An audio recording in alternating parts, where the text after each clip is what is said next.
the suspension of a learner who threw a book at a teacher enough? On which grounds was a learner who captured the incident suspended? Should cameras be installed in classrooms? Do parents care about how their children behave themselves at school? What time is it? It's question time.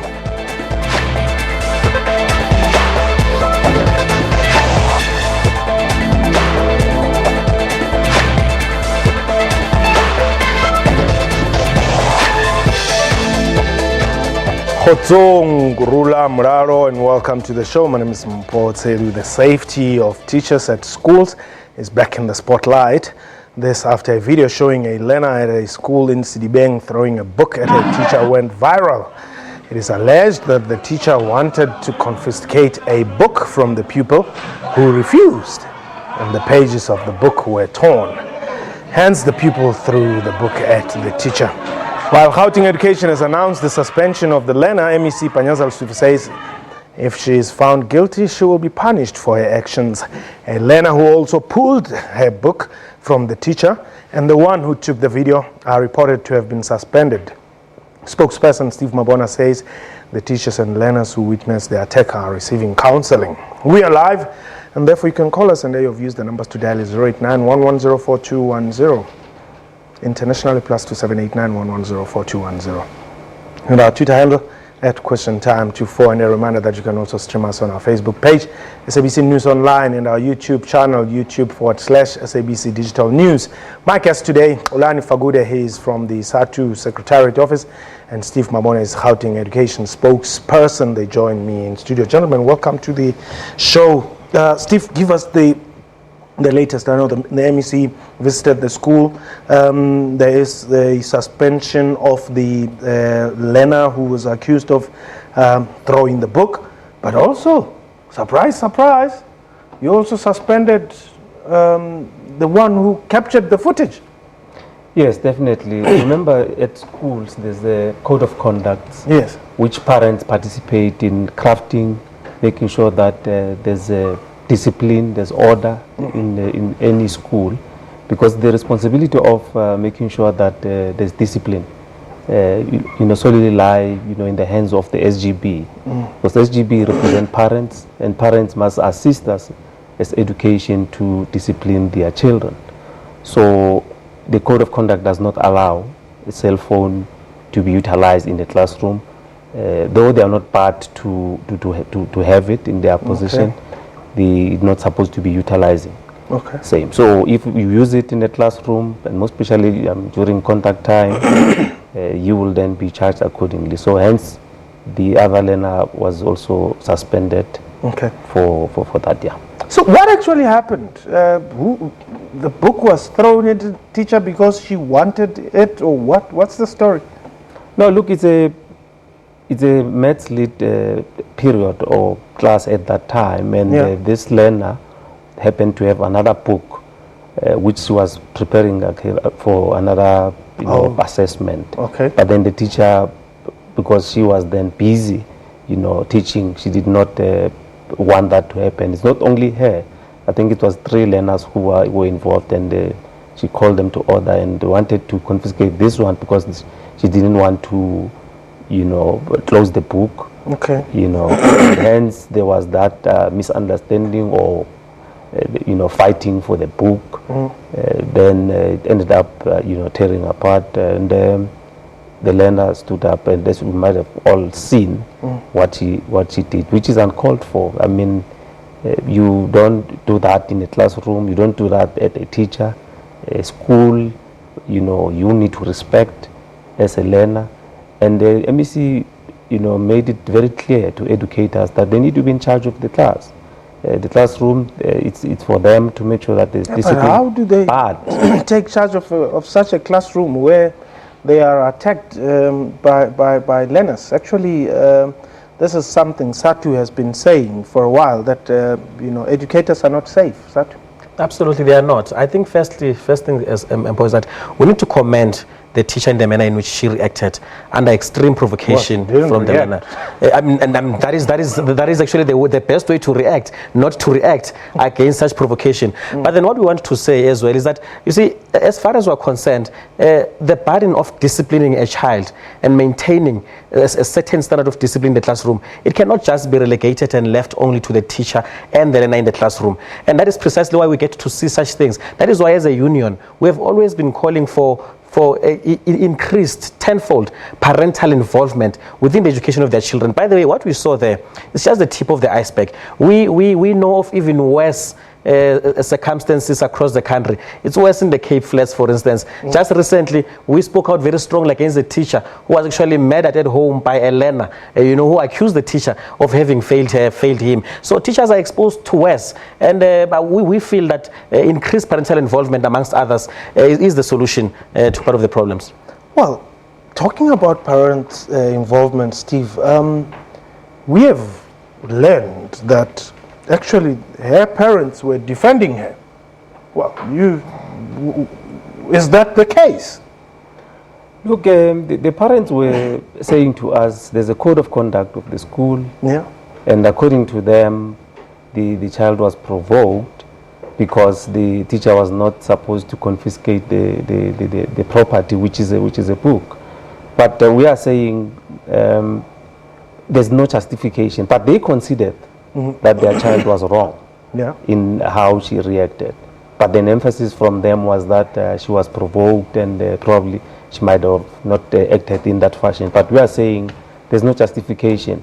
Hence, the disciplinary process will be, going ahead, and they will be given an opportunity, because MEC said you will then have to present your case in the DC. So that you are ahead, and they will see on how the DC will then have a sanction which should be appropriate. Is it Mtolo? Ndade?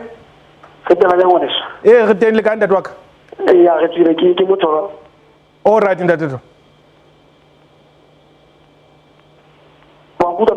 Yes, I can hear you, Ndade. Yeah, I'm a lecturer at TZ College. Okay. These are the challenges that we encounter on a day-to-day basis. I think the department is failing to play a role in ensuring that the safety of teachers becomes a priority. One, you need to have random visits in colleges where you test students, because actions like this are not just informed by a normal learner. These students, they use substances, which when they have used those substances, they don't think straight. And then when they see you as an enemy, not as an educator.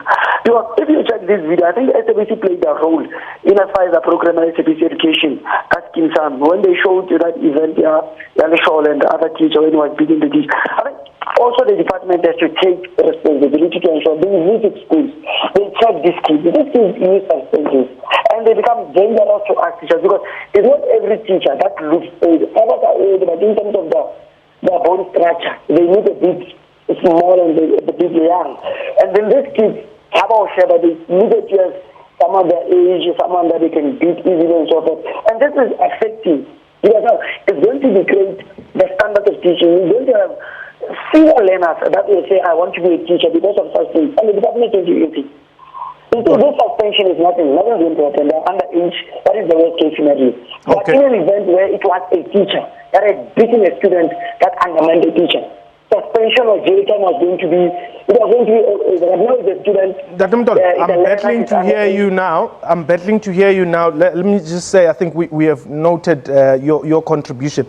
Indeed, this safety of teachers, Steve, is of paramount concern.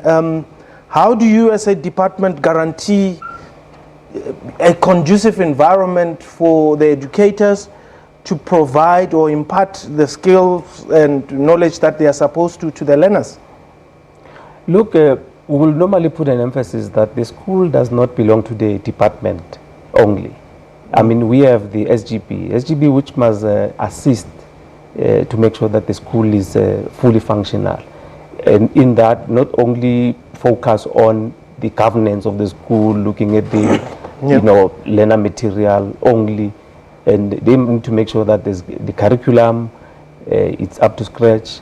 There's a teacher in the classroom, and if there's no teacher in the classroom, they must know why we don't have a teacher, or why don't you have enough teachers. They must have an interest in that. Okay. And safety of learners and teachers as well is paramount, because we have a policy that is supposed to be implemented, which is guiding us on how we need to make sure that everyone is secured in our environment, not only teachers, learners, including the parents that are visiting the schools. Okay, Ngatile, you are in Voice. Welcome. Yeah, how are you, sir? I'm well. Thanks for the call. Yeah, you know, the problem is our government.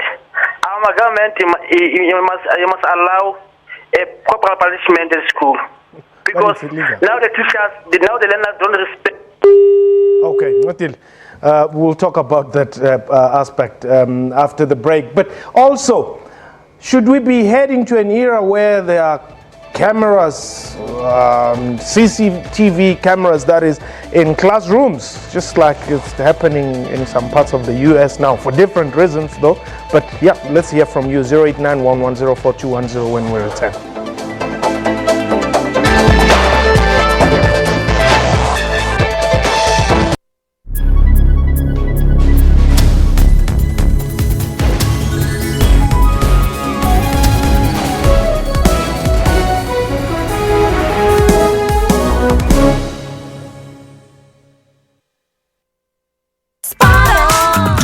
A funeral policy. No matter the sacrifices you've made or the hours you've worked, you can't always say yes. Avbob's Cashback Funeral Plan not only provides funeral insurance for your family, but also helps you to say yes to life's little extras more often. Because for every 5 claim-free years, you'll get your 5th year's premiums based on your monthly premium value paid back in cash. SMS Cash 1 to 41790 at no cost, and we'll call you. Avbob. We're here for you. If you want an FBOB representative to contact you, SMS Cash 1 and your name to 41790.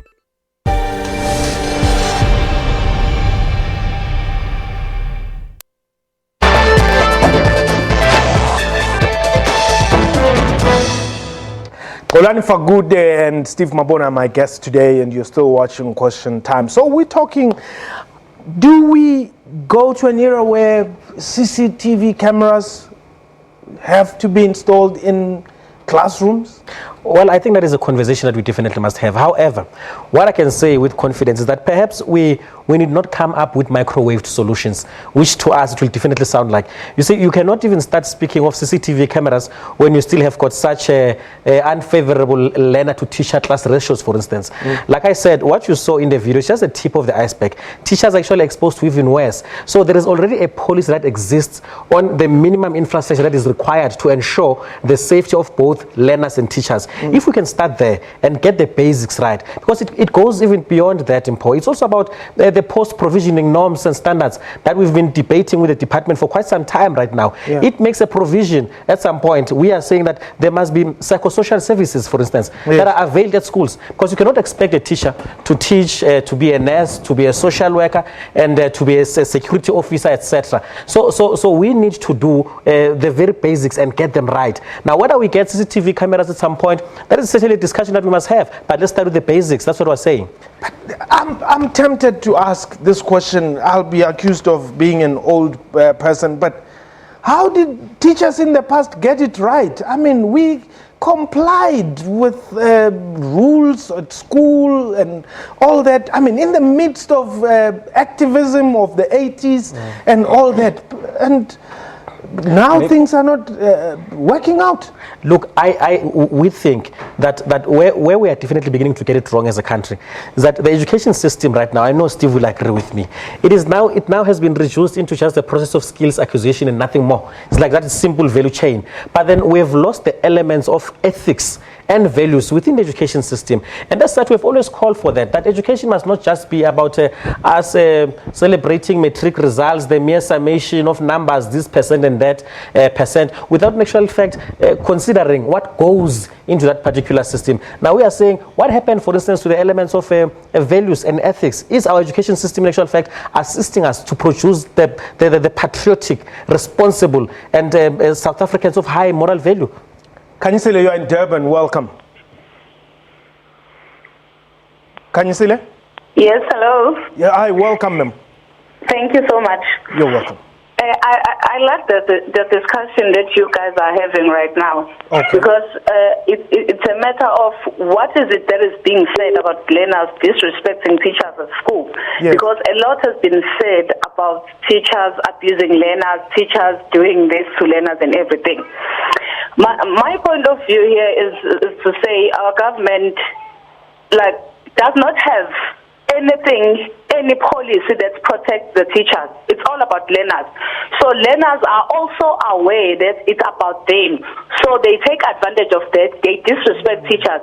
If you can go to some schools, more especially public schools, I'm a teacher myself. Yes. So if you go to those schools, the environment is very hostile.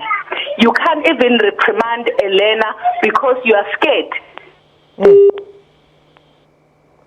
Okay, if that learner beat you, he or she will be suspended for that short period of time and then comes back. Then how is the working environment for you as a teacher? So now we are not told what are we supposed to do with these learners, but we are told what we should stop doing to them. Even the union itself, it's not concerned about our rights. They always tell us things that we are not supposed to do to learners. You see?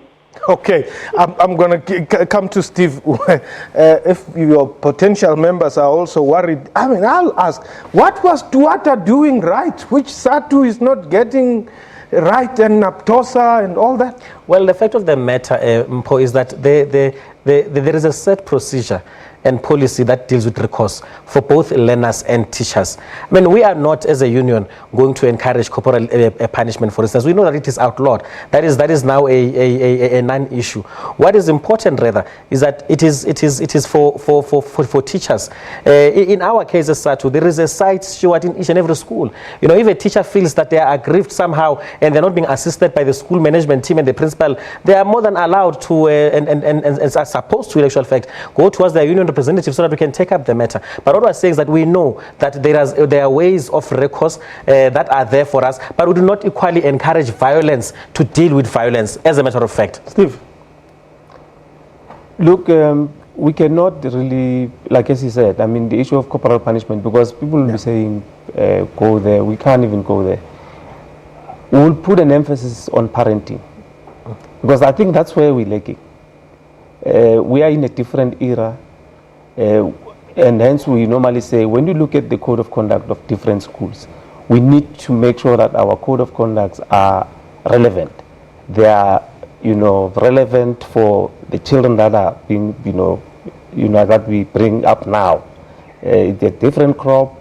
We need to manage, the way we manage them at home, we then need to make sure that we manage them the same at school, because we can't want to manage differently at home, and when they come to school, you want to manage them differently. So our code of conduct should be tightened up, make sure that what we do at home, it's that what we're going to be doing at school. Because if there's a vacuum, then we'll find ourselves in these challenges. Paul, you are in the VAL. Welcome. Oh, how are you? I'm well. Thanks for the call, Ndati. I'm fine, man. You know, that thing is very serious. It's very hurting, because what my question is that what the government is doing of the teachers that are still using their corporal punishment. The same what they do to the teachers, they should do the same to the kids. Because we want our another kids to go to that school. That child, it seems as if that's why they say so like teacher at school if you get so le batla hore le bana le bona ba kenywe registering e reng ha mo ele kolong tse ding ska matishera fela ke re ba ka umbrella e one le matishera. They are all under one umbrella. They should be treated the same. Okay. If we want to be a teacher, high rate, you make up a chaplain one school. No one has a teacher must be fired from the school. Okay, that's the point. Otherwise, you take a rat there, but only years a hat that we are not going to so finally, if teacher is only one teacher in the school. Okay, then that Paul, they're saying, look, what is done on the left-hand side, which is on the teacher's side, should also be done on the right-hand side. If teachers or educators are on the wrong side of the law, steps are taken. They should do the same. So in this case, I'm sure you're going to have some UN charter there that will say children are children. You know, you cannot, just mess up their future by putting them on some bad register, which would mean they are not allowed to learn. They'll probably settle for home education. That's where I'm going. I mean, children must also be understood as children. I mean, children, they play. You need to. That's why they're at school. They need to be taught. And hence we are putting an emphasis that you can't now chastise them and say they are doomed, they don't have a future because of probably a mistake that they might have committed because of them not knowing what is it that they are doing. But so Steve, you need to think broadly to say what will we do, what will we be achieving when we say the child is banned, can't go to any school. One of our regular callers somewhere in the West Rand, I think she was from, called and said the problem with parents is they fail to do their job at home, raising well-disciplined kids. And basically, they dump them at school so that the teachers can deal with it. You know that situation where when your child misbehaves, you mention the name of your teacher, of the teacher, and suddenly there's some order in the house. But you say, you mention the father or the mother, nothing happens. So it would appear that, yes, indeed, some parents are saying, you know what, the teachers will deal with them, and thereby burdening the education system. It's a societal issue. I mean, it's like the issue of teenage pregnancy. MEC will tell you that if you really want us to focus on teenage pregnancy, like for instance, it will be too late for us to enter into that space. What happens at home? How is the child brought up? Why would the child, at some point be pregnant at an early age? So when you look at all those things, it's a societal issue. So we can't overburden the education system and want to bring, the societal issues that we actually probably, as parents, me included, we are lagging behind in terms of making sure that we nurture our children and make sure that when they go to school, they are not a burden to teachers. Selina, you are in the file. Dumela Mpho. Dumela mme. Le ka ntate. Ke khotso mme wa ka le phela jwang? Ke presentate ke teacher le nna. Ha re lebohe mme. Ntate. Ntate se ke se dumelang ke hore ngwana enwa ya entseng taba ena ke nahana hore sena o tsukile ka lapeng a utlwa hore batswadi ba reng ka matitjhere. Jwale ke ka ho a ilabana le tokelo ya hore hala ha teacher a bua le yena a re ho yena a tlwele seo a se etsang ka phaposing e be le hore ha a mamele o tsebile fela hore ha sentse batswadi ba hae ba tsa modirelo. Selina. Ntate. Jwale ka mosui ke kholotsi tse le shebaneng le tsona haholo dikolong tse tshwanang le tsena. Ke tsona ntate re kopanang le tsona hobane ngwana o mo fa homework hore a lo e etsa lapeng yena ha e etsa lapeng o tla tla etsa ka period ya hao jalo ka tsela. Mme seo se bontsha hore ngwana ha sa kenya kore ha sa bontsha tsantello mosebetsing o etsang o etsa fela hore teacher ha kena a fumana entse mosebetsi ke ka ho bana ba rona ba sa atleheng hobane ha ba mosebetsi hore ba o etse lapeng ha ba o etse lapeng ba tla ba o etsa ka di-period tsa matitjhere a mang. So e ba bothata ba o kopanang le bona re le matitjhere. Let me just give you closing remarks. Indeed, it would appear that there's a lot of pressure here on the part of educators. Absolutely, there is. There really is a lot of pressure on the side of the educators to produce certain results in this case without necessarily, and this is the view, as you can even tell from the number of teachers who called, that the view is that we're not necessarily getting the adequate support that we need to be getting, particularly from the parents in this case. Steve is correct. Mpho, education is indeed a societal issue. Communities must take charge of the schools, because a school is a representation, is a direct mirror image of what happens in the community. Correct. And therefore, until we take ownership as communities and say that such will not happen in our schools, only then we will start getting it correct. Alrighty, thank you very much, gentlemen, for the time, and we wish you all the best in your endeavors there. That was question time for today. A big thank you to my guests and to you for watching the show. From me and the entire crew, you have yourself a wonderful time. Iwe Khotso.